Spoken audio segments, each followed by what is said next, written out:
Hi all, welcome to a mega exciting Chess 24 overview, Sinquefield Cup, round 1 highlights. So I'm going to say hi all in the chat on the Chess 24 page. Hi all. Oh, welcome. Let's mute that. Okay. Okay, there's there's 5 games which I'm going to try and go over. 4 more detailed than the 5th, I must admit. And I like to start off when I'm doing a set of games like this with what I think the more exciting ones first. So I think one of the more exciting games of the round, first of all, the Sinquefield Cup has this year's Sinquefield Cup is the 3rd leg of the Grand Chess Tour. So it has Vishyana, Levon Aronian, Fabiano Caruana, Anish Giri, Hikaru Nakamura, Wesley So, Peter Zvidler, Veselin Topolov, Maxim Vaclav, and Ding Liren. So a great list of players, the best in the world, except of course Magnus Carlsen is not playing. He's preparing for World Championship and Karyakin. But these are among the top in the world. So let's see some of the exciting games and highlights of those games. So the first game I'd like to have a look at, actually, I've got some prepared analysis notes here. Let's have a look at Wesley So against Hikaru Nakamura. Okay, I hope the screen's set up okay. I'm actually hiding the score sheet here because I would like to play like a guess the move style. That's the thing I usually like doing on Tuesdays anyway, like some of my other broadcasts. So there's usually a move score on the right around here, but I've blanked it off because I want to create some suspense and maybe make sure you're awake and ask questions about things. So okay, so in this game Wesley kicks off with d4. I hope the board's okay and everything. If I just may ask before I carry on, is it okay the way it's configured? It should be okay. It's okay on my preview here, so yeah. Okay, so Wesley So he plays d4. We have knight f6 from Nakamura. We have c4, e6, knight f3. So we're in Queen's Indian territory now. It's kind of Queen's Gambit decline, but it goes into Catalan territory with g3. Bishop e7. This is quite a trendy line, quite popular. D takes c4. So White's temporarily sacrificing a pawn. Knight e5. This is very well known stuff. Knight c6, and there's 2 main choices here: either knight takes or bishop takes. In the game we see knight takes in this particular game, but for example Kramnik's played, among others, bishop takes c6 has been played a lot. This is quite theoretical, where you take on e7 and play this. It might seem a bit counterintuitive to give up the light square bishop. This has been played a lot though. Black's got structural problems, and it swings and roundabouts there. But knight takes c6 in this particular game. B takes. So White's trying to get his pawn back and plays actually knight a3. This has all been seen before, and Black doesn't really want to allow knight takes c4. Bishop a6, there might be queen a4. Black actually just takes on a3 here and now tries to hold on to the pawn. It seems pretty stubborn thing to do. Bishop a6. Knight d5 is also to be considered here. For example, queen a4, knight b6. We can take on c6. This is about equal, this position. That's another way of playing it. But bishop a6 is a bit rarer than knight d5, actually, in practice, bishop a6. And is it a target? Well, this next move shows that Wesley So he's going to try and exploit that bishop on a6, that loose piece. So quite an interesting move here, queen d2. So with the idea of queen a5, next. So trying to put some pressure on the queen side. If white immediately tried to take back his pawn, then this position is about equal. Okay, so white's not in a rush to get back the pawn. And so queen d2, very interesting move.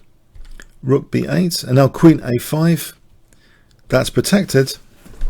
And now a4, which means actually next is bishop a3, as well as controlling b5.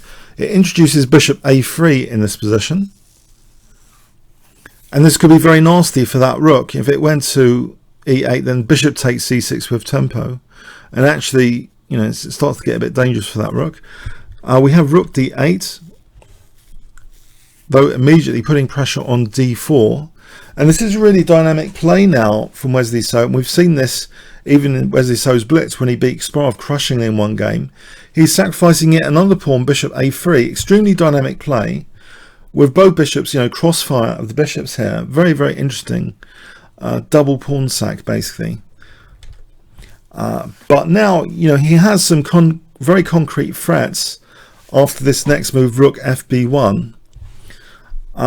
Two immediate ones. Rook takes, queen takes. If it was white's turn, then queen takes, but also queen takes for the back row mate.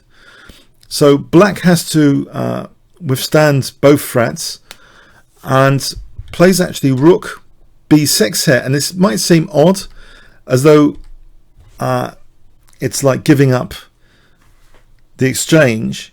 But what are the alternatives here? I mean, potentially it's running into bishop c5. But if we look at the alternatives here, like bishop b7, queen takes, hitting the rook. This is very, very good for white with bishop takes c6, because then takes we can take on b8. So that's very good for white. So we have this rook b6. Black's doing fine for the moment. Bishop c5, even though it's like seems to be losing the exchange, white shouldn't be interested in winning the exchange here, because it kind of fixes black's pawn structure quite a bit. We have rook d1 instead, just keeping a lot of pressure. So the way Wesley So's playing this, you know, he's pretty calm. He's sacked 2 pawns here in this game, and he's very, very calm. Black has the full collection of pawns, right? 4, 5, 6, 7, 8. Black's got all 8 pawns. White's 2 pawns down, just very calm move still. Not, you know, he's going to cash out or get his material back at the right time. Now here we have h6. Now this might have been Nakamura not remembering. This is a very in-depth line, and it could have well been part of Nakamura's preparation. And yeah, there's the possibility that knight d5 might have been in Nakamura's preparation, which this should be fine according to Nakamura. This position here, knight d5, should be fine. For example, bishop takes b6, c takes. This is a difficult position to crack, even though white's the exchange up. This kind of finesse, it's encouraging white to close up his own bishop if white has to play e4 to dislodge that knight. So that's an interesting alternative, to play knight d5 instead of h6. But we have here h6. And now rook takes d7, knight takes d7.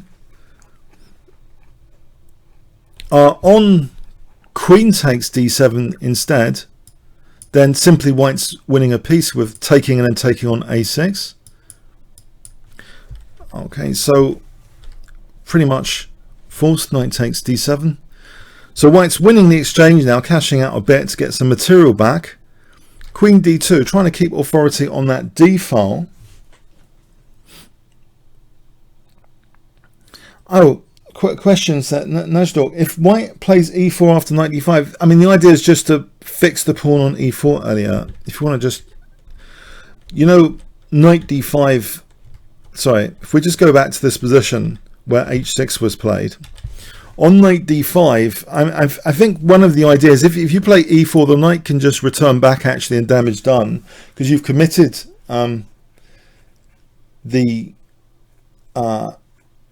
you've committed the pawn forward, you've blocked in the bishop here. Sorry, is there a resolution problem? I think I usually broadcast at this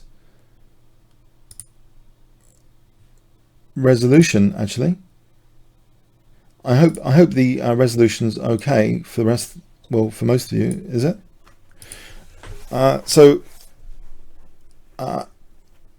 Okay, so that's interesting, that knight that knight d5 possibility. Let's go back to the game. So we have in the game we had h6. Sorry, rook d1, h6, rook takes, knight takes. So getting the exchange. So the exchange up c5. Now rook d1, so it has that authority on the d file. So it's a difficult position to kind of assess actually. Should black be okay? I mean, I've often said about exchange sacrifices, if you can get one or two pawns, so you know, quite often a good exchange sac, the trend is often upwards and onwards from that. But here it's not so clear cut for black to grow any particular advantage. Although it's for two pawns, there's quite a lot of compensation, it would seem. But that authority on the d file here is interesting. According to the engine here, white's, as you can see, white's slightly better. Actually, you can't see. Sorry, do you want me to adjust the engine view or not? Would you like to see engine evaluation? Pardon me. I can move that up or not. Okay, now I can just tell you about it if you want. Okay, it's slightly better. White's supposedly slightly better here. Okay, so we have in this position king f1. The king is already preparing to come to the rescue if this pawn's dangerous. All right, you see it. That's good. Thanks. Sorry, you see it. Okay, king h7 was played. We have check, and it looks as though this is like an invitation for a draw. Actually, like this king h7 and then back. Anyway, black's acknowledging he's not going to be doing much in this position, but Wesley now ventures queen d8, so he's avoiding any repetition. We have the queen's off, and now c3. This is looking like a very dangerous pawn, but the king is stepping up to the rescue. Okay, bishop c4, and now king d1. The king's trying to get to that pawn rapidly. Now here, bishop takes a2 was played. There might be some other ideas in the position like a6 which are worth investigating, but bishop takes a2 was played. So we have king c2, bishop c4, e3, b5, white takes here, and it looks kind of scary, these three pawns. They could become two connected pass pawns. Rook a8, check, that's taken, e takes. Now here, if bishop had taken, then rook takes a6. This position here is not quite enough to hold, because white can actually rapidly get to the center with rook a5, tempting that pawn forward.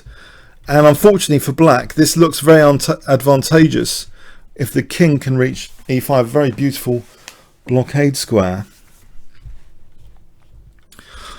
Okay, so let's see. We have e takes d5. Now this is a very, very interesting move indeed. a5. So with the move a5, it might actually be stronger than a takes b. The problem with a takes b5 is that there's more of a potential for black getting a kind of fortress position. As an example, even if the c pawn's under pressure, let's have a look at this position for a moment. Now the engine might tell you white is much better, but it's going to be difficult to break down, potentially black's fortress here. It might be a bit tricky. So this move, by keeping the a pawn on the board, actually, it's a very, very interesting decision to play a5. We have now b4 check, king d2, rooks, and now bishop f1, because white is threatening actually rook c8 here. So black is preparing for rook c8 with bishop f1 to be able to play c4. We have rook c8, c4, but the pawns are being fixed here, and the king's a nice blockade. The interesting thing here, this is the position actually where Nakamura actually resigns here, but there's actually quite a bit of trickery in this final position, which I think ought to be explained. And yes, I have made notes about this final position. So now you might think, oh, isn't it like dead easy? White is just picking up this pawn. You might think, okay, bear in mind black resigned here, but rook b6, as though we're going for that pawn. I'm just going to give you an example. g6.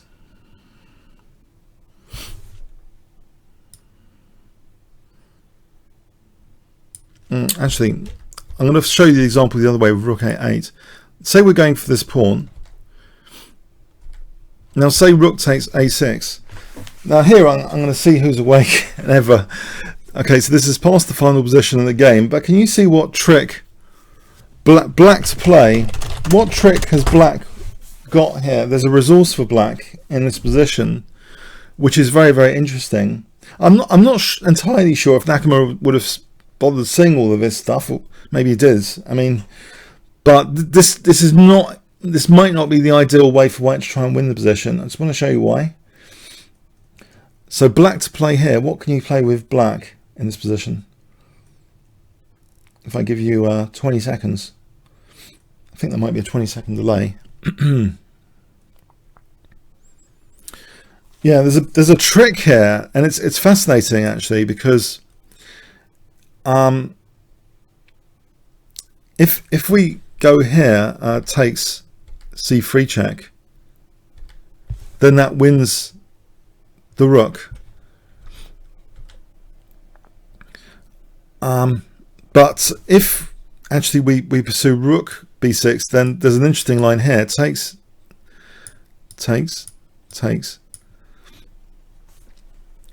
And here, right, this is a punchline variation. a6, right, and it looks as though, hold on, this is not stopping the pawn, so you try and play king d4. So guess what black has here? Black to play here. This is a very amusing variation. What can black play in this position?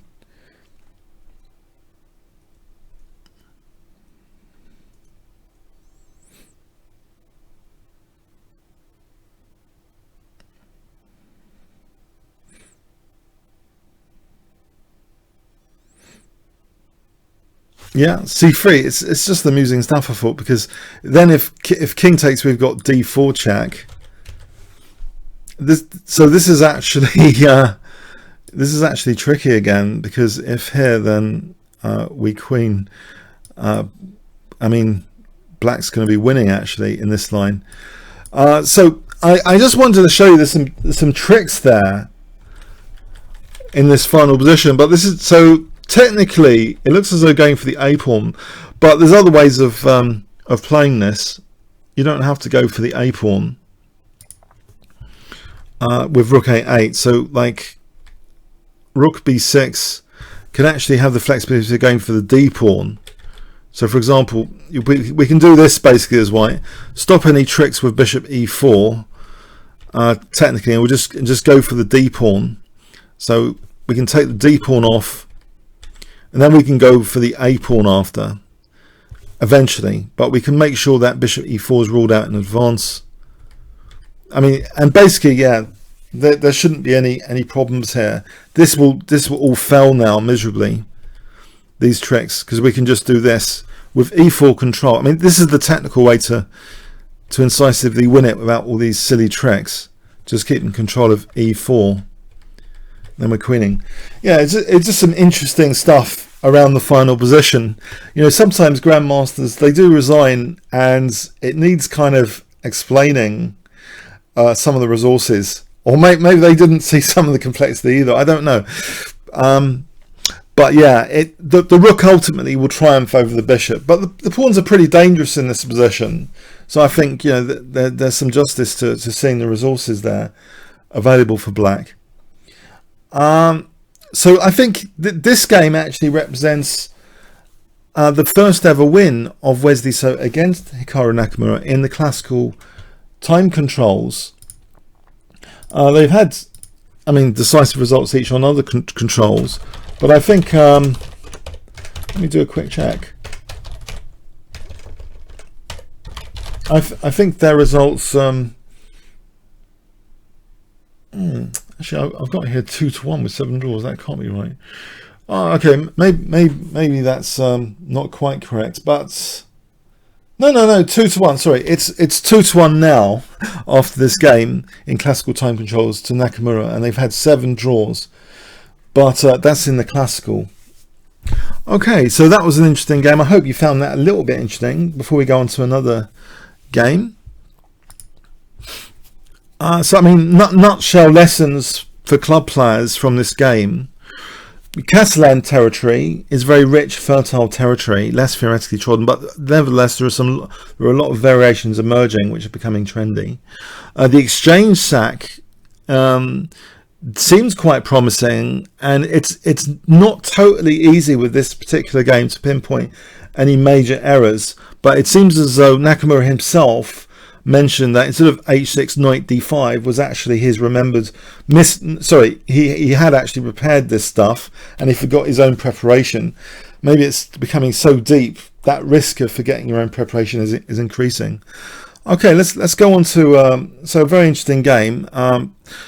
Now another game which is interesting, I mean they're all interesting. Let's go on to the Topalov against Svidler game. So I'm ordering it actually by the decisive games first. So Peter Svidler, Chess24's own guy. So he is playing Topalov here as black. So let's have a look at this game. E4. E5. We have Roy Lopez, which Peter Svidler is a great expert on the black side of this. So this is all pretty standard Roy Lopez stuff so far. Now here, usually, theoretically, in this position, the most common move is actually knight bd2, it seems. For example, this is a common continuation to play like this. It's been seen in many, many games. You might think, so this game continuation, in one way, it seems to encourage black's dynamic play on the f-file. Although you're doubling the pawns, the double pawns here control a lot of squares, and also black's rook's active. So it's not as usual to play it like this with white. We have knight bd2, d5.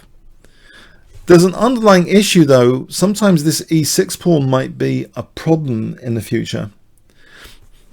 c3. We have bishop d6, d4, putting a lot of pressure on the center. That central tension is really building up now. And we see now that a lot of the tension is resolved, and it looks as though white's getting an isolated queen's pawn, but look, black's got a backward e pawn, so they've both got structural issues here. But it seems overall that the bishop takes e6 is work, you know, at least it's a decent position. It looks a very decent position for white. Peter Svidler plays a forcing move, bishop b4. So we have bishop d2. Knight takes e4. Knight takes e4. If I mean, bishop takes d2 is actually quite comfortable for white, because the e6 pawn might be more significant as a weakness than the d4 pawn. If we look at this position here, it looks as though this is easier to target here. I've got this variation to show you, which is a bit dynamic. As an example, we can target not just e6 but the fragmented, because there's only two pawns there. Black's king is sometimes a bit weaker. Got some crazy line to show you. Rook take, this is just a dynamic line. But yeah, I mean, the position here after bishop takes d2 is more comfortable for white. So we have, in fact, knight takes e4, rook takes e4, queen d5, bishop takes b4, so it's hitting the rook. This is possible because it's hitting the rook. Bishop takes f8. And it's in balance here, basically. It's about equal. This is absolutely about equal at move 22. Nothing really dreadful has happened so far. No one's made any major errors so far. We have h6, queen d2, rook b8. By the way, if you're vaguely interested in the possibility of sacking the exchange, it doesn't work at all well here. This position doesn't work at all well. There's no compensation at all, by the way, as you might expect, because of queen c3. Just that's the end of that. So there's, unfortunately, there's no way of black using the f file. So we have rook b8, tries to use the b file instead. Queen e3, queen d5, h3. Now here, yeah, this at move 25. This is very unfortunate what happens in this position. Black, as you can see from evaluation, it should be about equal, yeah. When it's less than half a pawn, less than 0.5, it's no big deal, basically. So it seems black should be okay with various moves, actually. Like rook b3 should be okay, but he actually played rook b4. And unfortunately, there is a kind of looseness about the c6 knight. You'll notice that there's no pawns holding the c6 knight. It's a piece only protected by the queen. Can you see why this would be a problem? Well, actually, it's difficult to ask this. I'm just going to show you. This might be based on a miscalculation. White plays. It is actually a committal move, pardon me. Can you see what white plays in this position and why it might be dangerous? If I asked you white to play here, there's a problem, big problem about the position. But I guess it's like a deeper miscalculation I assume on Peter Svidler's part here in playing rook b4. So can you see what white plays here to punish rook b4? This is why I'm hiding the score sheet, by the way. I like to play these quizzes. If I give you a few seconds. White to play.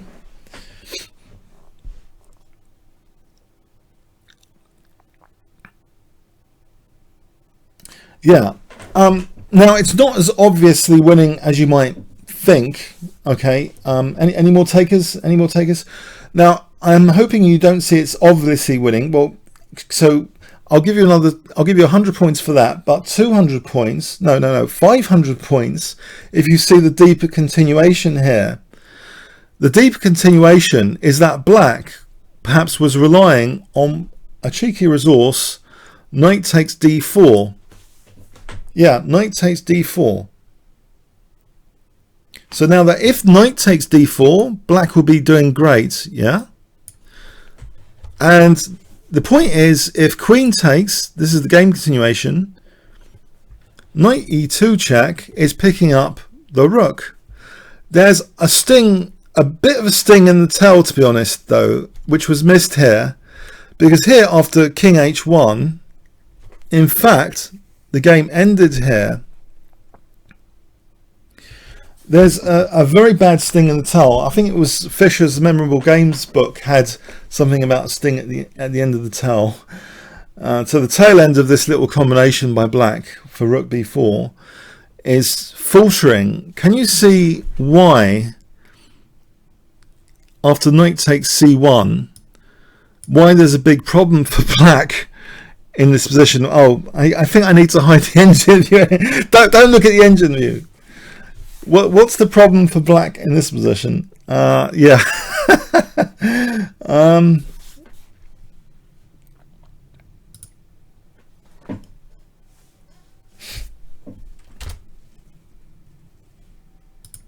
Can you see a bit of a problem for black?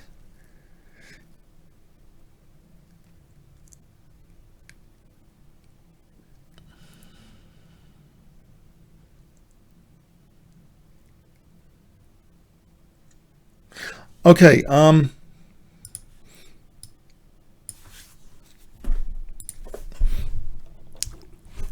okay, the problem is check,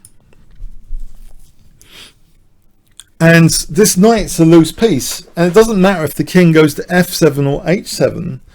Actually, if it goes to f7, then we take on c7, it's check, and we've just forked these guys.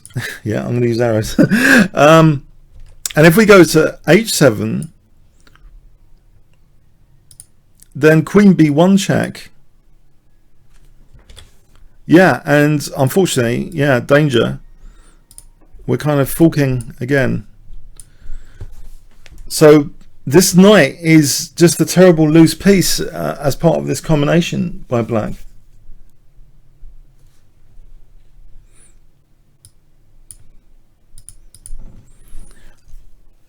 So yeah, it's unfortunate because black's position before this rook b4 was perfectly fine actually. If we just roll back, rewind, black's position here was fine. I mean, queen d5 was also a great principal move, sitting on the isolated queen's pawn. It looks as though black's got a very comfortable position. I mean, it seems like a move like rook b3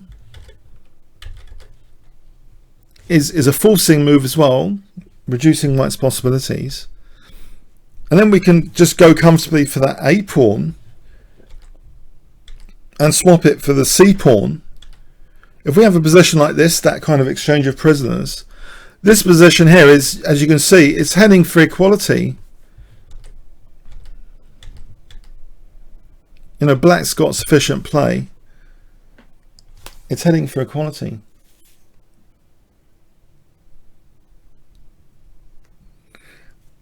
Yeah, it's unfortunate. Yeah, it's just, yeah, but it just shows you, you know, even in super grandmaster games, loose pieces rear their horrible head. You know, if there's a loose piece in the position, even if it's at the tail end of what you thought was, what they thought was quite a good combination, it can just really backfire your entire position to leave a loose piece around. So unfortunately, rook b4, though it's like tempting, this seemingly, it's like seemingly going into a trap that black has set in a way, you know, for knight takes d4, but it's black, it just backfires on, because this knight is, I don't know, the checks, they add the magic to chess, but the knight's dropping off. There's an expression, I think, you know, like loose pieces tend to drop off. Well, there's many expressions around loose pieces dropping off, so it's important to bear that in mind for our own games. When you see a loose piece, you know, often there's going to be double attacks to try and win that. Okay, so yeah, that game's a bit marred. I mean, it's curious, the game also, you know, it's like encouraging a bit of dynamic play from black with that early bishop takes e6. So interesting. I hope you found some interest in that game. Okay, let's go on to a really mega complex game now. Not Mikhail Botvinnik, David Bronstein. That's for my earlier analysis. That was played some time ago. No, Anish Giri against Maxim Vaclav, who's the highest rated player in the tournament at 2.819. He's been really making rating increases recently. So Anish Giri playing white. This is a really fun game, even though, okay, it's a really fun game. Okay, so a Sicilian defence. You see, that makes it fun, the Sicilian defence. We have even an open Sicilian. So Maxim Vaclav is playing the Sicilian Najdorf. This is a very topical line. F3, E5, a fun line. And we have here opposite side castling, very theoretically trodden so far. Now here again, this is an unusual, slightly unusual move now, as far as opening theory and general play is concerned. Most games in this position, it's a very well trodden position. Most games have knight e2 here, and believe it or not, there's hundreds of games. Even if I take this a bit further, believe it or not, there's hundreds of games which follow this. F4. This is a very, very sharp line, which many players know off by heart. And there's hundreds of games, even from this as this kind of start position, believe it or not. Yeah, we're in one of the long roads and very well trodden roads of the Sicilian Najdorf here. But so this is why I just wanted to emphasize in this position, much rarer is what was played in this game here. White actually played, Anish Giri actually played G takes F6. So we have a less beaten path, but still interesting for white, because knight A5 is almost forcibly getting the dark squared bishop, because knight C6 will fork queen and bishop, and that's check here. So it's difficult to do something about that here. In fact, that's the point of white's play, to get knight c6 in. So he plays it here, even though it's like a self-pin, but the point is it's attacking the queen as well. So we have knight takes e7 check. So grabbing that dark square bishop, white's got the bishop here, and sits now with pressure on the queen side. So it's a very different way of playing from the normal, like, trendy line. Rook c6, king b1, black doubles, rook d2.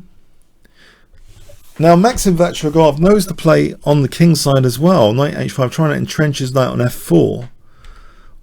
And it looks unusual. This is a very unusual, it looks, you might not think of this sort of stuff on the king side, but he's putting some pressure there and using that f4 square.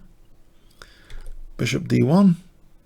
And then he's trying to get another angle to white's king. This angle, this diagonal, he's trying to get some pressure on this diagonal with this next move f5 to put more pressure to bear on c2. We have e takes, bishop takes, a5, sorry, king a1 after much thought. Yeah, this is a deep think here after king a1. And this is a really evil trap, which the casual viewer might not realize what on earth is going on here with this move king a1. And so I'm hoping to shed some light on this. King a1, it looks as though, hold on, this is after some serial thinking. There's an evil trap. Yes, they do set evil traps for each other, even these super grandmasters. If bishop takes a2, sorry, if bishop takes c2, best for white is actually rook takes c2 to force the issue of apparently losing material, right?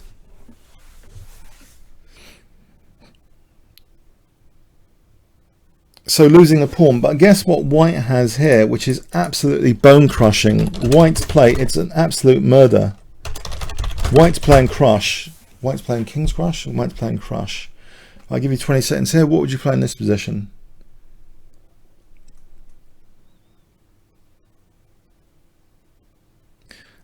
it is a kind of loose piece disaster, I guess. It's another loose piece disaster example in the variations here, in this variation. Can you see what white can play?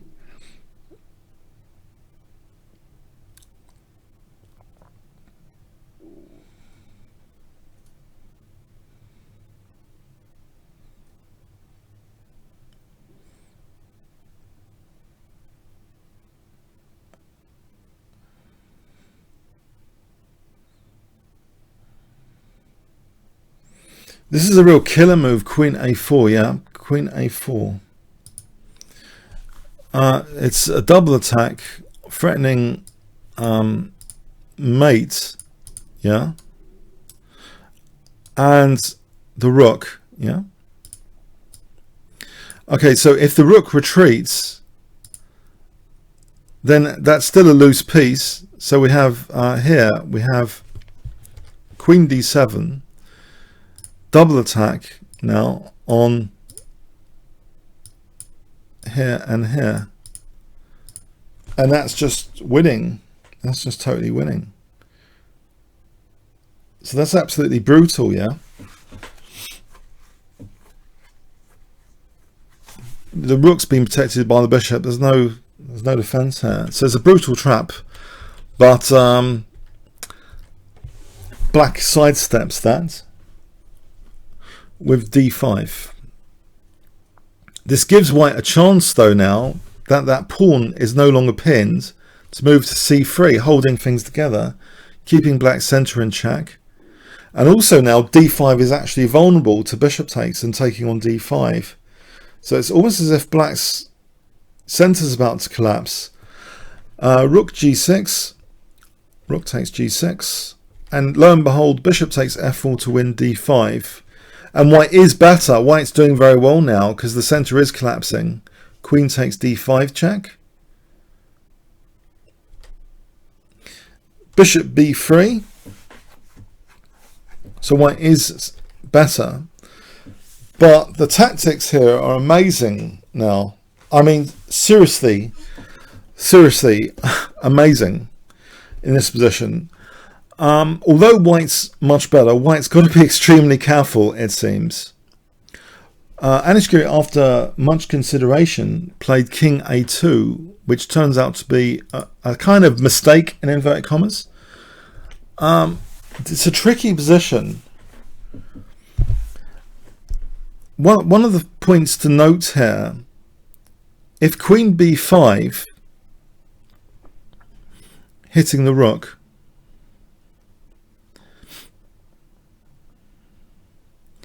the rook doesn't have to move. In fact, bishop e6 is possible. Because, you know, this rook's attacked. So say takes this position. White's okay, yeah? White's going to be okay.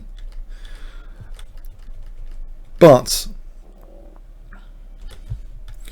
rook e7, rook d1,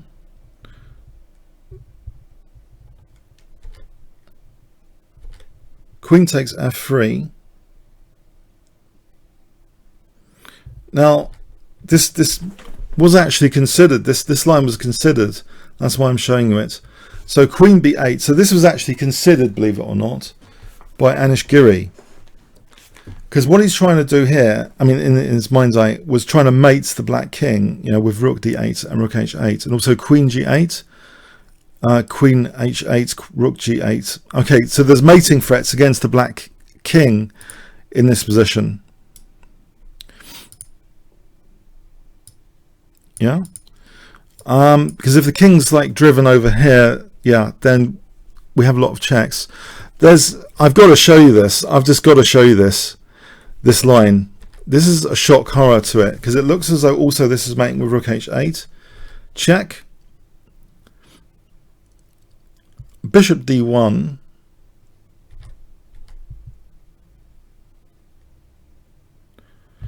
And here I want to show you this position. Black has a bone crushing move in this position. Black to play and win.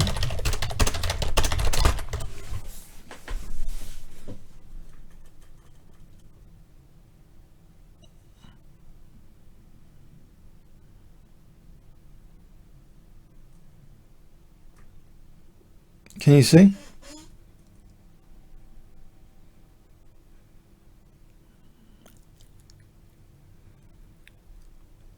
Any ideas?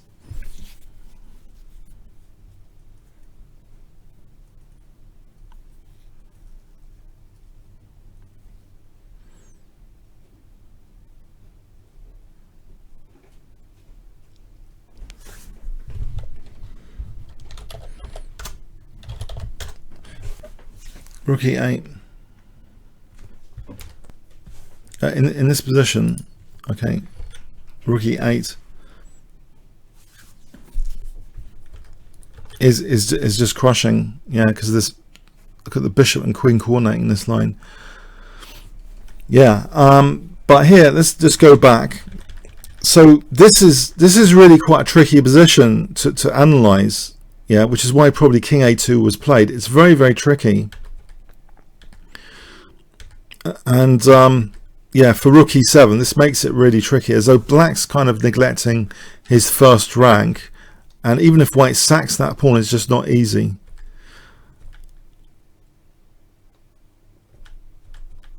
There's also, if white retreats here, by the way, this was also scary to Anishgiri e4, as if black was being given counterplay.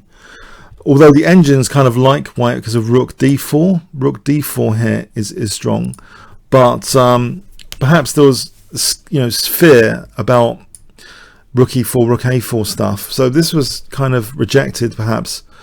But technically, yeah, queen b5 is the move to play, but you really need to back it up.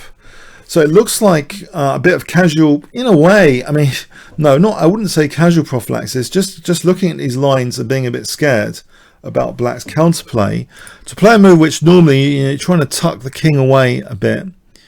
But unfortunately, you know, Maxim Vachon-Lagrave is an absolute genius tactician. And I remember doing videos for him much before he was even 2600, because he had some spectacular tactical games. But here, there's an absolutely great way for black to equalize in this position, and it's bishop e6. It's a horror. The reason is that this equalizes. Well, white played queen c6 here with the idea of avoiding, perhaps in this line, black has another way of just equalizing tactically, which was probably trying to be avoided by playing queen c6 instead. Can you see what black's play here?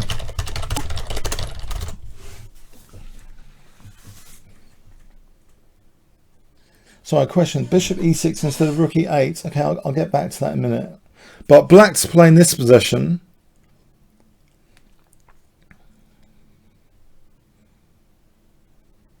Can you see what black can do, which just equalizes?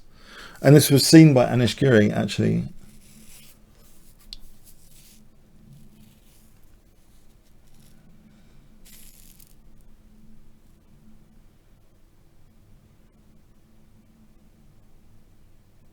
What can black play here?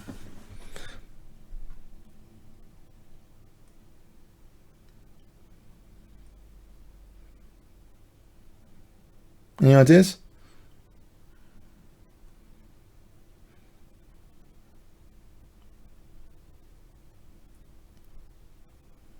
Yeah, this pinned bishop is maximized with rook b8 because it's trying to lure the queen away from a4. So if we take on b8, we can now take on a4, and this position here is equal because black will be getting checks in the post. Perpetual check draw. So Giri's move, you know, king a2, yeah, it seems this bishop e6 has got a lot of punch to it. So he ended up playing, to avoid rook b8, he ended up playing queen c6 to avoid rook b8, it seems. But now bishop takes, check, and unfortunately there's another mega tactic. The thing is here, the rook's attacked. They're both attacking each other's rooks, by the way. It is a pretty tense position tactically to look at. Yeah, they're both attacking each other's rooks. But remember, this is with check. So let's go back here. We have this check now. Instead of moving the rook, we have the check. And now black to play just forces a perpetual check in this position with rook takes b2, just getting the rook on d2. And this is now equal. This territory is equal. And Maxim Bachelor-Graf, MVL for short, forces a draw by perpetual check. Yeah. I don't think the king can... Well, the king could venture out. It's just no point. It's equal the position now. So it seemed in this game at one point, one critical moment, I'll take you back to the critical moment. It seems as though before this king a2 can be labelled in inverted commas as a mistake in the modern age of engines and checking. But in fact, you know, technically queen b5. But you know what has happened in this game? It's like, how did the black queen also and bishop get to be so influential? Because if you remember earlier on, this is just my own question now. I'm thinking, this queen, how is it having an influence on the king by going to the king side? Isn't this, how is the queen having any impact on the king? Let's rewind that again. How did that happen? It's when white was trying to win d5, he brought the queen a bit closer, didn't he? So white won that d5, and the queen's on f4 is actually kind of relevant again. So in a way, it was that d5 pawn sack. It's white's, you know, getting the queen a bit closer, and the queen's all, you know, has influence over the white king here. So yeah, it's very, very tactical stuff going on behind the scenes in this game. Very, very tactical. So queen b5, there'd be rook e8, queen c6 was played. And black doesn't want to just take here. Black wanted to just win a pawn actually with this, because that rook takes b2, so he's winning a pawn and he's winning the h2 pawn as well. So he's just fully equalized. Incredible tactics.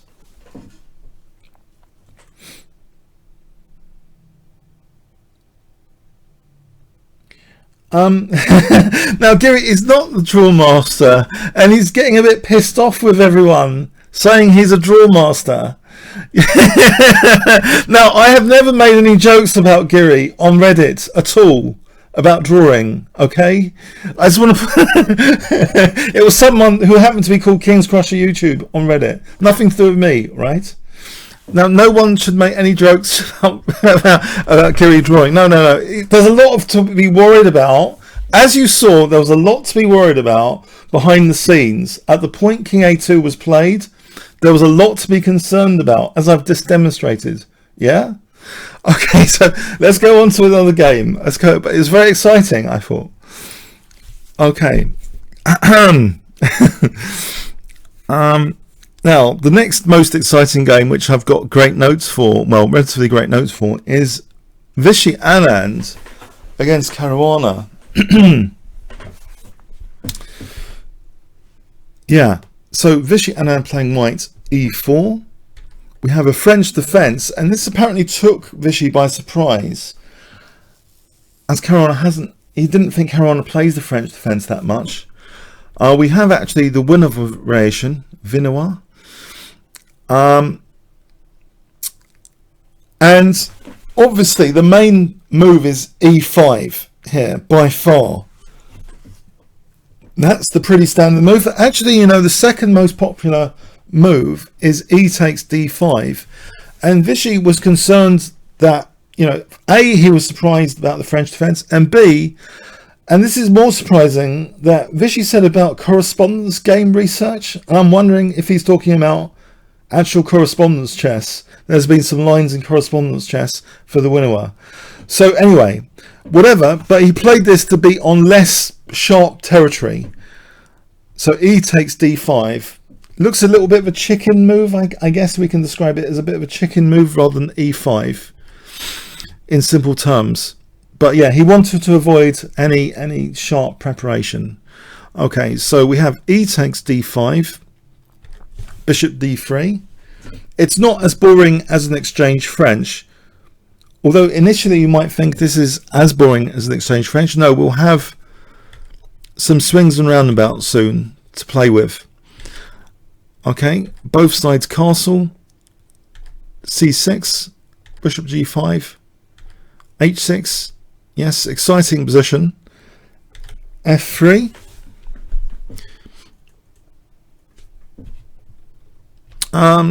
yeah, so F3, let's carry on, Knight BD7, Queen D2, Knight F8, Rook A E1. So yeah, there's only one shared file in this symmetrical pawn structure. Yeah, it does have some similarities with an exchange French. And the outpost for black has been deprived with F3, whilst the outpost for white is the E5 square, yeah? So this is alive and kicking. This is the shared file, right? So E5 and E4 of interest, but F3, yeah, slightly weaker than dark squares to control that. Now, after A3, Bishop E7, with the bishop dropping back, Knight G6. And now, actually, we have to move Bishop G3. And black plays here Knight H5, and we do get a change in structure, which makes the game very interesting. Bishop G3 was a little bit of a surprise apparently to Caruana, but Vichy was also now a little bit, I think, excited about the prospect of entrenching a nice bishop on E5, which he does so by force with the move Bishop takes G6. There's no going back here. White's getting a nice outpost on E5 without hassle from F6, because if Knight takes here, then I think, you know, we have Bishop takes F7.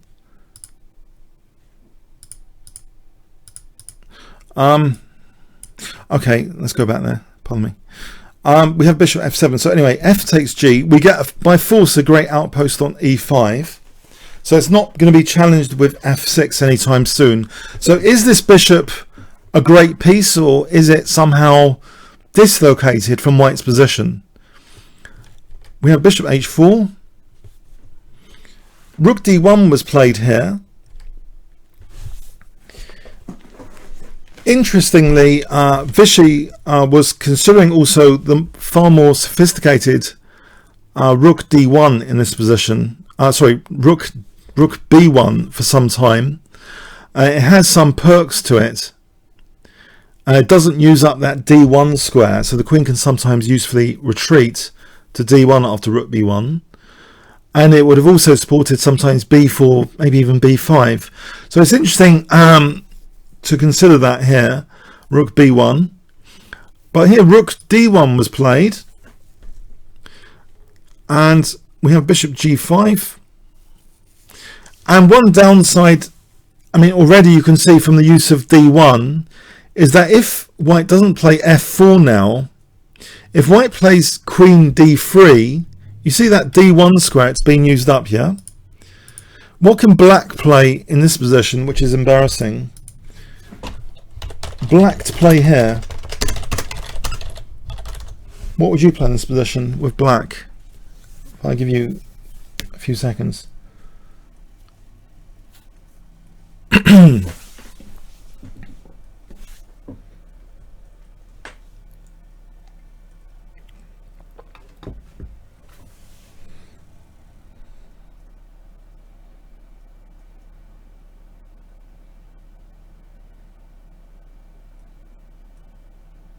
Any ideas?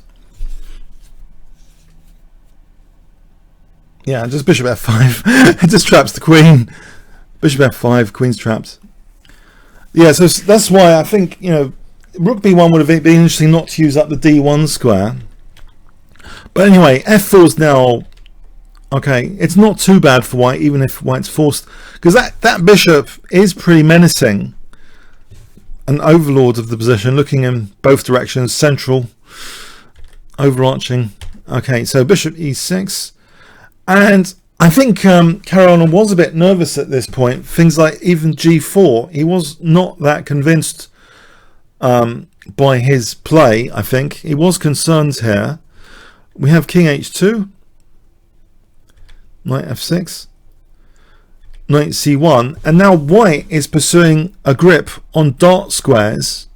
You'll see that white is also trying to grip the c5 square now, like in Monopoly, trying to grab similar locations to e5, c5. So knight d3 gripping c5 and e5, and white also is not minding about his e4 square at the same time in doing this. So saying to black, okay, have some of my light squares, but I'm going to strangle you on these dark squares. Pardon me. So we have h4, rook c1, rook c8, and now the c5 break, we have c3, and now after queen b6, b4, trying to stop any c5. So an iron grip over the c5 square, yeah, occupying e5. You can tell white has made the concession of e4, but he's got this iron grip over the dart squares.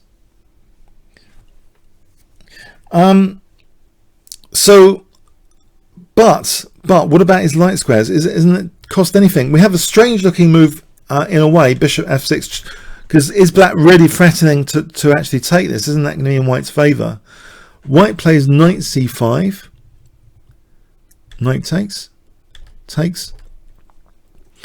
and we have an invasive queen here on the queen side. So is black getting something of significance? Is he going to like take off a3? Knight g1. Not minding at the moment queen takes a3. That's too dangerous to take here. Black played b6. If taking on a3, then we have rook a1, and white will be better here after rook takes a7. Slightly better, or about equal actually. It's no big deal. But anyway, we have b6. Now knight f3 is played. Takes, and at the cost of the double pawns, white has got this lovely d4 square now for his knight. That knight has got the d4 square to jump into. Although the pawns look like kind of wrecked here, we have bishop e4, rook c e1, rook e7. Now we have bishop takes f6. Another possibility of interest is queen d4 as well. I mean, white seems to have a pleasant enough position with that d4 square, but bishop takes f6, which wins that h4 pawn, because that was protecting the h4 pawn. Now queen g3, and white has a big threat here in this position.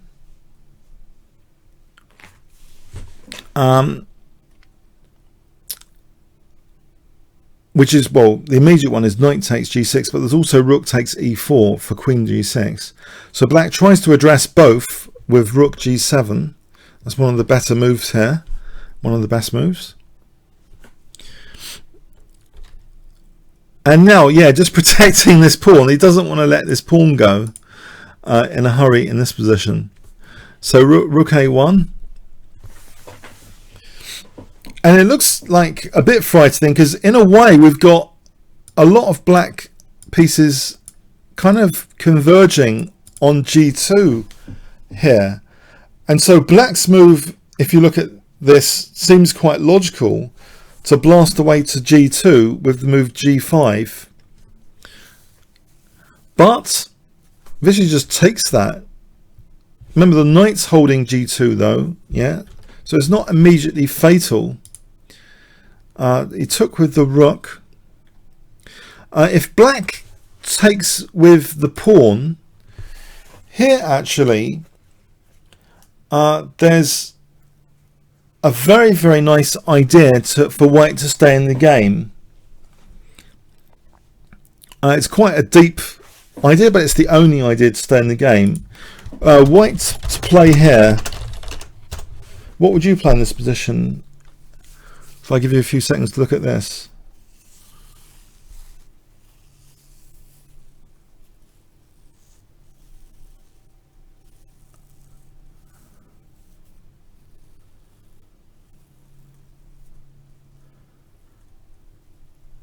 Any ideas?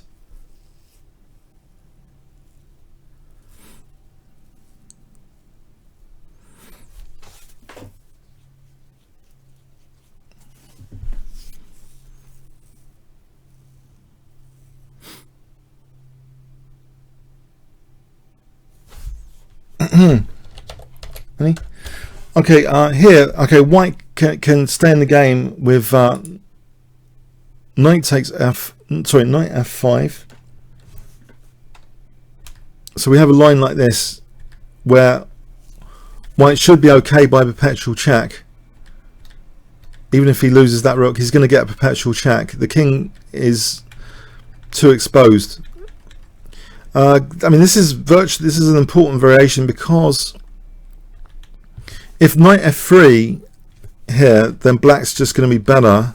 With queen takes c3, black's going to be better. So anyway, so rook takes g5 was played. Here, rook takes g5, and Caruana, he takes on c3, but now queen takes f6, and queen f7 is now threatened. We have check, and it looks dangerous for the white king initially, but king g1, not not king h1, because this is just crushing. Queen takes h3, for example, is crushing. That's end of game. Or just bishop takes g2 is end of game with queen g1 checkmate. So yes, only move king g1, but this is enough. The knight's holding up things because white's threatening queen f7, and because of this threat of queen f7, among other things, Caruana now, he's close to bailing out. He plays rook g7 for the moment, as though he might be playing for a win. He plays rook g7.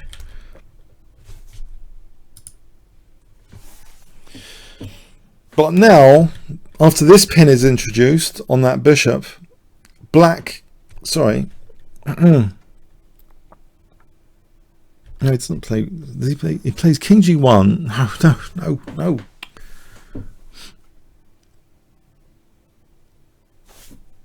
No, actually, I think he played queen takes g2 here. He just bailed out with forcing a draw. Queen takes g2. Check. And it's perpetual check draw here. King g1. It's just a perpetual check draw.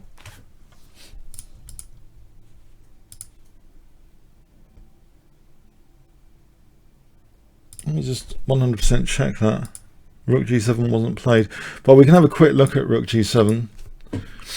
Yeah, I don't think rook g7 was played. Let's make sanity check.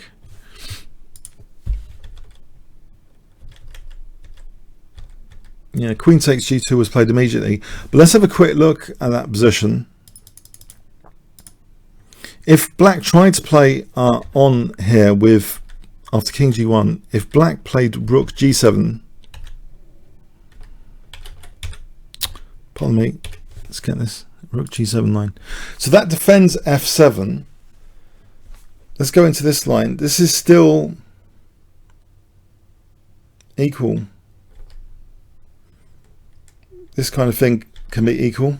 Just perpetual check there instead.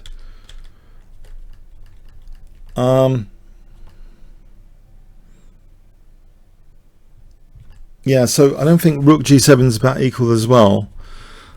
but maybe some people were expecting rook g7 instead of the immediate, like forcing the draw. But anyway, yeah, so that fizzled into a perpetual check in the end. But it was a very, very complicated game. Indeed, very interesting to analyse that one. Okay, so in a nutshell, Vishy using kind of almost winner, but then e takes d5 to just get away from any potentially dangerous preparation. I've kind of overrun this highlights by significantly, and I haven't got too many notes. There was another game which I didn't really make too many notes on. It was Ding Liren against Levon Aronian. Let's have a quick quick playthrough on this. So symmetrical pawn structure out of the opening.